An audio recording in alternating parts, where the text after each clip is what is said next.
this is Reverend Don Lewis coming to you from beautiful Florida. And today our question comes to us from Tika Carr. And Tika Carr has a question about cloning and the soul. And her question is, if a human or animal were to be successfully cloned, what would be the nature of its soul? Would it have the same soul as the original? Would it have its own completely separate soul? Or would it be, in effect, a clone of the soul of the original, a part of that soul split off and reproduced? And my answer to this begins by saying that we all know that the day for cloning is coming. As with every other technology humankind has discovered, it certainly will be acted on. It's only a matter of when. Certain conservative Christians seem almost desperate to hold it back, but they've never been successful in holding back any other technology, so there's no reason to think they'll be successful in holding back this one. So whether it's good or bad, it's definitely something we're going to see.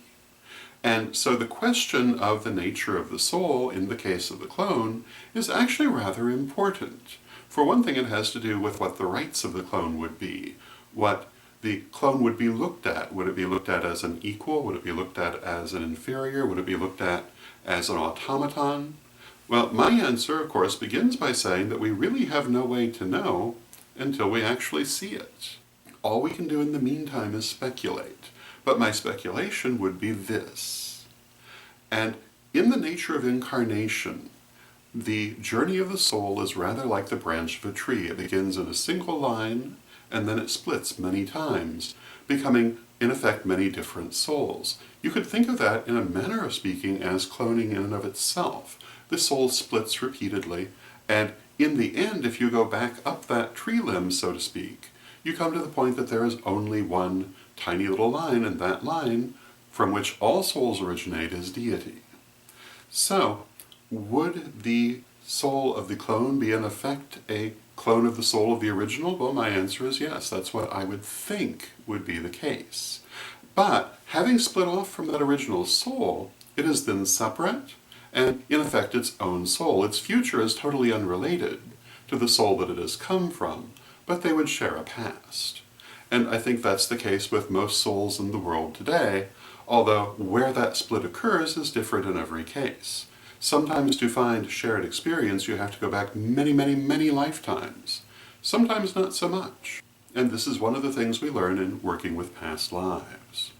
So, would the clone be an equal, an inferior, or an automaton? Well, again, bearing in mind that we don't really know until we see a clone, my thought would be that it would be another human being just like the original.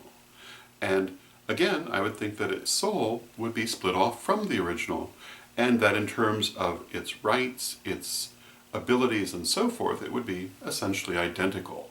And I think that anything else, bearing in mind that all of this is speculation, would be very unfair. Now, I will say, it remains to be seen how it manifests. And it may be that the clone would not have the same consciousness for some reason I would not foresee, but my thought would be that it would, and that it would be effectively indistinguishable from any other person.